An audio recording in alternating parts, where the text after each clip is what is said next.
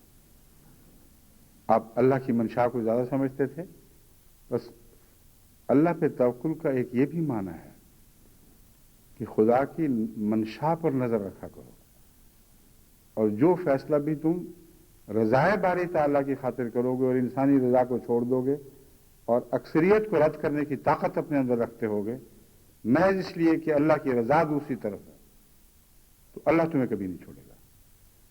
رسول اللہ حدیبیہ میں یہ اس کی مثال ہے۔ خلفاء کے زمانے میں حضرت ابو بکر صدیق رضی اللہ تعالیٰ عنہ کی مثال ہے کہ حضور کے وصال کے بعد جب ارتداد کا طوفان اٹھ کھڑا ہوا، دراصل وہ اس کا نام طوفان ارتداد ہے، مگر دراصل وہ ٹیکس چوری کا مسئلہ تھا۔ وہاں التحیات للہ کی بحث نہیں تھی، وہاں یہ بحث تھی کہ خدا نے جو اسٹیٹ کے لیے اور قومی کاموں کے لیے بطور فرض زکوٰۃ مقرر کی ہے، اس سے وہ انکار کر بیٹھے تھے کہ ہم زکوٰۃ نہیں دیں گے۔ حضرت ابو بکر صدیق رضی اللہ تعالیٰ عنہ نے اس موقع پر ایک حیرت انگیز عزم کا مظاہرہ کیا ہے جو انسانی تاریخ میں انبیاء کے بعد آپ کو اور کہیں دکھائی نہیں دے گا۔ اس موقع پر ایک لشکر ایسا تھا جس کی سرداری ایک غلام ابن غلام حضرت اسامہ بن زید کے سپرد کی گئی تھی، اور یہ لشکر شام کے لیے روانہ ہونے والا تھا، اور خود حضرت صلی اللہ علیہ وآلہ وسلم نے اس لشکر کا سپہ سالار مقرر فرمایا تھا، اور اس کی منزل بہت دور تھی، اتنی دور کہ اگر پیچھے کوئی خطرناک واقعہ ہوتا تو کانوں کان بھی ان کو خبر نہ ہوتی کہ پیچھے کیا ہو گیا ہے، مدد کے لیے واپس لوٹنے کا سوال ہی پیدا نہیں ہوتا تھا۔ چنانچہ تمام صحابہ نے بال اتفاق حضرت ابو بکر کو یہ مشورہ دیا رضی اللہ تعالیٰ عنہم کہ اس موقع پر نہ بھیجیں، بہت خطرناک حالات ہیں، کیسے ممکن ہے کہ اتنے بڑے جوان اور آزمودہ سپاہی ہم سے نکل جائیں اور پھر ہم باقیوں کا مقابلہ کر سکیں گے؟ بہت خطرناک حالات ہیں، اس کو پوسٹ پون کر دیں، ٹال دیں اس کے وقت کو۔ حضرت ابو بکر نے جو جواب دیا حیرت انگیز ہے۔ ہمارے ابن ابی قحافہ کی مجال کیا ہے کہ جو فیصلہ محمد رسول اللہ کا آخری فیصلہ ہو، آپ کی کرسی پر بیٹھ کر میں پہلا فیصلہ اس فیصلے کو منسوخ کرنے کا کروں؟ میں ہوتا کون ہوں؟ اس پہ اب قائم رہے اور سارے صحابہ کا فیصلہ رد کر دیا۔ اگر مجلس شورا کا یہ تصور ہوتا کہ محمد رسول اللہ کو تو اختیار تھا مگر آپ کے مسند پر بیٹھے ہوئے آپ کے غلاموں کو اختیار نہیں ہے، تو صحابہ اٹھ کھڑے ہوتے کہتے ابو بکر ہم نے محمد رسول اللہ کے اس فوقیت رکھنے والے حق کو تو تسلیم کر لیا تھا، مگر تیرے حق کو تسلیم نہیں کریں گے، ہمارا سوچا سمجھا اکثریت کا فیصلہ ہے، تجھے ماننا ہوگا۔ کبھی ایک موقع پر بھی ایسا نہیں ہوا، اور ابو بکر کا فیصلہ چلا اور آپ نے اس کے ساتھ جو الفاظ بیان فرمایا اس سے آپ کا توکل ظاہر ہوتا ہے۔ کیسے میں اس فیصلے کو بدلوں؟ اگر تم کہتے ہو کہ نقصان ہے تو خدا کی قسم اگر مدینے کی گلیوں میں مسلمان عورتوں کی لاشیں بھی کتے گھسیٹتے پھریں تب بھی میں یہ فیصلہ نہیں بدلوں گا، کیونکہ میرے آقا اور مولا محمد رسول اللہ کا آخری فیصلہ تھا۔ ایسے لوگ ہیں جو توکل کرتے ہیں خدا پر، اور ایسے لوگ ہیں جن کے توکل کو خدا سچا کر دکھاتا ہے۔ بس یہ روح لے کر مجلس شورا کو ہمیشہ زندہ رکھیں، اسی روح کے ساتھ مجلس شورا زندہ رہے گی۔ متقی لوگوں کو چنیں، ان لوگوں کو چنیں جو خدا کے حضور محبت کے ہدیے پیش کرتے ہیں، جن کی نہ جانیں اپنی رہیں نہ جن کے مال اپنے رہے، وہ تمام تر خدا کے ہو گئے، پھر نہ دنیا کی پرواہ کریں نہ دنیا کی اکثریتوں کی پرواہ کریں، محض اللہ کی خاطر فیصلے کریں، اور یہ فیصلہ جب منظور ہو تو تمام تر آپ کی جانیں آپ کے دل اس کی منظوری کے ساتھ شامل ہو جائیں۔ جب یہ فیصلہ رد ہو تو تمام جان اور تمام دل کے ساتھ اور اپنی تمام طاقتوں کے ساتھ اس کے رد کرنے پر اکٹھے ہو جائیں. یہ وہ قوی مجلس شورا ہے جس کے بعد پھر دل پھٹ نہیں سکتے. امت واحدہ کو پھر کوئی ٹکڑے ٹکڑے کر کے الگ نہیں کر سکتا. اور لندہ لہم کے اندر یہ جان ہے، اس کی جان ہے. آپ بھی آپس میں محبت رکھیں اور پیار کے رشتوں پر کسی نفرت کے رشتے کو غالب نہ آنے دیں. اللہ تعالیٰ آپ کے ساتھ ہو اور اللہ تعالیٰ جماعت کی اس مجلس شورا کو ہمیشہ زندہ رکھے، کیونکہ اس شورا ہی میں جماعت احمدیہ کی جان ہے. اب میں کچھ اعلان کرنا چاہتا ہوں. انسانی زندگی بھی شب و روز کی طرح سیاہ و سفید کے دھاگوں میں بٹی ہوئی ہے. رات اور دن دو سفید اور سیاہ دھاگے ہیں. انسانی زندگی میں غم اور خوشی، کامیابیاں اور بعض پہلوؤں سے ناکامیاں، یہ دو رسے ہیں جن کے ساتھ انسانی زندگی بٹی ہوئی ہے. بس بیک وقت غم کی بھی خبر ہوتی ہے، خوشی کی بھی خبر ہوتی ہے. مومن کا کام یہ ہے کہ راضی برضا رہتے ہوئے اپنے قدم ہمیشہ آگے بڑھاتا رہے. نہ کسی غم کی وجہ سے اس کے قدم روکیں، نہ کسی خوشی کی وجہ سے اس کے اندر سیل انگاری پیدا ہو، اس کے اندر جھوٹے فخر و مداحات کے زہر اس کے عزم کو کمزور کر سکیں. یہ وہ بنیادی نقطہ ہے جسے ہمیں سمجھنا ضروری ہے. سب سے پہلے میں مجلس جماعت احمدیہ یو کے لیے اور ان کے حوالے سے سب دنیا کے لیے یہ خوشخبری پیش کرنا چاہتا ہوں کہ وہ مسجد کی زمین جس کے متعلق بہت جھگڑے اٹھے، بہت مخالفتیں ہوئیں، کوشش کی گئی کہ خدا تعالیٰ نہ کہ ہمیں اس حق سے محروم کر دیا جائے. اللہ تعالیٰ کے فضل کے ساتھ وہ آخری ڈیڈ طے ہو گئی، پیسے ادا ہو گئے. امیر صاحب نے آج آ کر خبر دی ہے کہ وہ قبضہ لے آئے ہیں. ماشاءاللہ مجھے لے لیا نا قبضہ، ماشاءاللہ. بہت ہی اہم جگہ ہے، شہر کے اندر گھری ہوئی اور بہت وسیع جگہ، بہت بڑی عمارت ہے. حفاظتی انتظامات خدا کے فضل سے سارے ہیں. ایسی مضبوط چار دیواری ہے جسے اگر عام جگہ لی جاتی تو کونسل نے ہمیں ویسی بنانے کی اجازت ہی نہیں دینی تھی، کیونکہ انڈسٹری وہاں تھی، اس لیے اس کی حفاظت کے لیے کونسل مجبور تھی. اور پھر خوشی کی بات یہ ہے کہ وہ تمام حفاظتی نظام، جو بہت قیمتی نظام اس کمپنی نے قائم کیا ہوا تھا، وہ سب کل پرزے، ہر چیز ہمارے سپرد کر کے وہ الگ ہو گئے ہیں. ہمیں تو اللہ کی حفاظت ہی ہے، مگر جو دنیا کا نظام ہے حفاظت کا، وہ بھی خدا کے فرمان کے مطابق ہمیں اختیار کرنا ہوتا ہے. بس اللہ کے فضل سے ایک بہت ہی اچھا سودا ہوا ہے. اللہ تعالیٰ آپ کو بھی اور تمام دنیا کی جماعتوں کو بھی مبارک کرے. اس کے ساتھ جو خدشات لاحق ہیں اگر کوئی ہیں تو اللہ خود ہی ان سے نپٹے اور جماعت کو ہر غضب سے محفوظ رکھے، اور جو اچھی باتیں اور امید افزا باتیں وابستہ ہیں اللہ تعالیٰ ان کو ہماری توقعات سے بھی زیادہ بڑھا دے. جو غم کی خبر ہے وہ اکثر پہنچ ہی چکی ہوگی دوستوں کو. ہماری سب سے زندہ بھائیوں میں سے سب سے بڑے بھائی اور زندہ بھابھیوں میں سب سے بڑے بھابھی کا کل انتقال ہوا ہے. حضرت سیدہ آمنہ، سیدہ ان معنوں میں کہ عزت کے لحاظ سے کہہ رہا ہوں، ورنہ وہ ذات کے لحاظ سے پٹھان تھیں. آمنہ طیبہ ان کا نام تھا. میری چھوٹی پھوپھی جان کی سب سے بڑی بیٹی تھیں. ہمارے دوسرے بھائی حضرت صاحبزادہ مرزا مبارک احمد صاحب کی اہلیہ تھیں. ان کا رشتہ ازدواجی تقریباً 50 سال سے زیادہ عرصے پر پھیلا ہوا ہے اور مثالی رشتہ تھا. سارے خاندان میں اگر کسی کو کوئی مثالی رشتہ پیش کرنا ہو تو ان کی طرف اشارہ ہوتا تھا. میاں بیوی کے آپس میں کوئی تعلقات بگڑتے بھی ہیں، یعنی وقتی طور پر رنجشیں بھی پیدا ہوتی ہیں، مگر ان کی رنجشیں کبھی دکھائی نہیں دیں. بہت ہی گہرے فہم کے ساتھ اور باہم افہام تفہیم کے ساتھ اگر کوئی کبھی آپس میں رنجش ہوئی ہے تو خود ہی اندر ہی طے کر لیا گیا.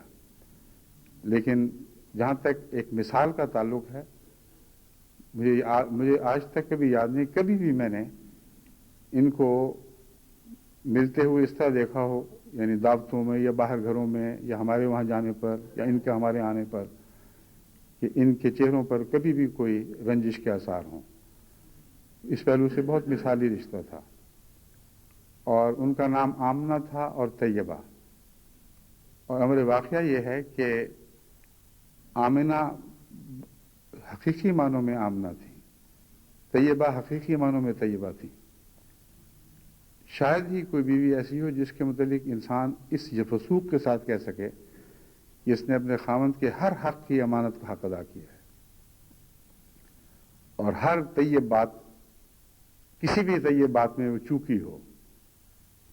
عقل کا مجسمہ، بہت ہی سلجھی ہوئی طبیعت، اور حضرت چھوٹی پھوپھی جان کی تمام خوبیوں کی وارث، اور حضرت چھوٹی پھوپھا جان نواب محمد عبداللہ خان صاحب کی خوبیوں کی بھی وارث تھیں. آخری دنوں میں یعنی پچھلے کچھ عرصے سے یہ تشویشناک خبر مل رہی تھی کہ ان کو اندر ان میں کمزوری بہت پیدا ہو گئی ہے، جس کی وجہ سے گرنے لگ گئی تھیں، اور اس کی وجہ سے بہت تشویش تھی کہ خدا نخواستہ کہیں ایسی حالت میں گریں کہ ہڈی ٹوٹ سکتی ہے. تو جہاں تک زندگی کا ان لمحات کا تعلق ہے، آپ کے لیے تو یہ وقت خدا تعالیٰ نے جس وقت واپس بلایا ہے، یہ بہرحال رحمت ہی تھا، اور خدا کا کوئی فیصلہ بھی ایسے لوگوں کے لیے رحمت کے بغیر نہیں ہوا کرتا. اور جو پیچھے رہ گئے ہیں ان کے لیے بہت بڑا ابتلا ہے، خاص طور پر ہمارے بھائی کے لیے، ان کے لیے دعا کریں.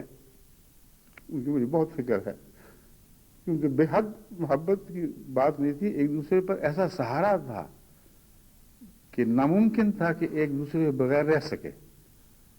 یہی کیفیت ان کی ہے، وہ بے اختیار ہیں اس معاملے میں، بڑے صابر ہیں، حوصلے والے ہیں، صاحب عزم ہیں، مگر وہی بات محبت کے اوپر بس کس کا ہے، بے اختیاری کے معاملات ہیں. ان کو اپنی دعا میں یاد رکھیں، ان کے بچوں کو اللہ تعالیٰ ان میں بھی وہ ساری خوبیاں جاری کرے، اور ان کا خود رفیق ہو. ہم بھائی صاحبزادہ مرزا مبارک احمد صاحب کا ان کا ساتھی بنے، ان کا رفیق ہو، اور اللہ تعالیٰ اپنے فضل سے ان کی باقی زندگی صحت و عافیت کے ساتھ اور اپنے بچوں کی طرف سے آنکھیں ٹھنڈی رکھتے ہوئے گزارے. اور ان کے علاوہ کچھ اور بھی ایسے جنازے ہیں جن کے متعلق کچھ کی درخواست تھی، کچھ کے متعلق میرے دل میں خود ہی خواہش پیدا ہوئی، اور جن کی درخواستیں تھیں یہ وہ درخواستیں ہیں جو میرے منع کرنے سے پہلے آ چکی تھیں. اس لیے وہ یہ نہ سمجھے کہ انہوں نے میرے منشا کو جاننے کے باوجود پھر بھی درخواستیں بھیجی ہیں. بس ان کے جنازے بھی اس جنازہ غائب کے ساتھ جو آج عصر کی نماز کے بعد پڑھا جائے گا، جنازہ غائب میں ان کو بھی شامل کیا جائے گا، جن کی لسٹ میں سناتا ہوں. مکرمہ امت الحمید بیگم صاحبہ، اہلیہ مکرم خان ثناء اللہ خان صاحب مرحوم، عمر 96 سال، حضرت مولوی شیخ محمد صاحب آف لاہور، صحابی حضرت مسیح موعود علیہ السلام کی بیٹی تھیں، اور ہمارے امیر صاحب یو کے آفتاب احمد خان صاحب کی والدہ تھیں. آخر وقت تک ان کے جو ذہن اور دل ایسے روشن تھے کہ ادنا سا بھی عمر کا سایہ اس پر نہیں آتا تھا، کسی وقت بھی ہمیشہ حاضر دماغ، روشن دماغ. خدا تعالیٰ نے غیر معمولی طور پر قلبی اور ذہنی صحت عطا فرمائی تھی. دوسری بلقیس بیگم صاحبہ، اہلیہ ڈاکٹر میر مشتاق احمد صاحب مرحوم، یہ موسیٰ تھیں. ڈاکٹر میر مشتاق احمد صاحب کا نام بھی بہت جماعت میں معروف ہے، بہت بزرگ انسان تھے. مکرمہ امت الرحمان صاحبہ، والدہ مکرم عطاء الرحمان صاحب غنی اب لاہور. میاں اٹھو کہتے تھے ہم میاں عطاء الرحمان کو، بہت ہی پیاری شخصیت، بہت محبت کرنے والی، اور ساری اولاد ہی بہت نیک اور نیک مزاج ہے. ان کی والدہ امت الرحمان بھی خدا کے فضل سے لمبی عمر پا کر فوت ہوئی ہیں. حضرت خلیفۃ المسیح اول کی نواسی تھیں. حکیم فضل الرحمان صاحب کی بیٹی سے آپ حضرت خلیفۃ المسیح اول کی نواسی تھیں. ایک اور نام ہے زبیدہ پروین. پروین تو میں نے پہلی دفعہ سنا، آپا زبیدہ کہتے تھے ہم ان کو. میجر سردار بشیر احمد خان صاحب کی بیگم، ملیر کوٹلے کے خاندان سے، مگر ان کا جو اصل اعزاز ہے وہ اس بات میں ہے کہ محمد خان صاحب، جن کے متعلق حضرت مسیح علیہ السلام نے فرمایا کہ ان سے نرم سلوک کیا جائے اور ان سے بہت ہی محبت اور پیار کا سلوک فرمایا، ان کو اہل بیت میں سے ہونے کا خطاب دیا، یہ ان کی صاحبزادی تھیں، اور ہمارے چھوٹے بھائی مرزا اظہر احمد کی ساس بھی تھی، اور ایک حمید احمد صاحب لال پوری جو لندن کے ہیں، ان کا وصال غالباً پچھلے جمعے سے پہلے بدھ کو یا بدھ ہی کو غالباً ہوا ہے، یا جمعرات کو ہوا ہوگا، مجھے پیغام بدھ کو یا منگل کو مجھے پیغام ان کی طرف سے ملا تھا کہ میرا جمعے کے دن نماز جنازہ پڑھانا، تو آج اتفاق ہے اللہ تعالیٰ کی طرف سے، ان کے دل کی خواہش اس طرح پوری ہو رہی ہے کہ جمعے کے دن ہی نماز جنازہ ہو رہی ہے، اس میں ان کو بھی شامل کر رہا ہوں۔ یہ عصر کی نماز کے بعد نماز جنازہ غائب ہوں گے۔ آج جمعے اور عصر کو جمع کرنے کا آخری دن ہے اس دور کا، اس سردیوں کا۔ آئندہ سے یاد رکھیں، چونکہ وقت بدل جائیں گے اور گرمیوں کا موسم شروع ہو چکا ہوگا، اس لیے جمع کرنے کی کوئی جائز مجبوری نہیں۔ تو اس جمعے کے بعد آئندہ جمعے اپنے وقت پہ جیسے کہ ہمیشہ ہوا کرتا تھا، جمعے کی نماز جمعے کی رہے گی اور عصر کی نماز اپنے وقت پر بعد میں ادا کی جائے گی۔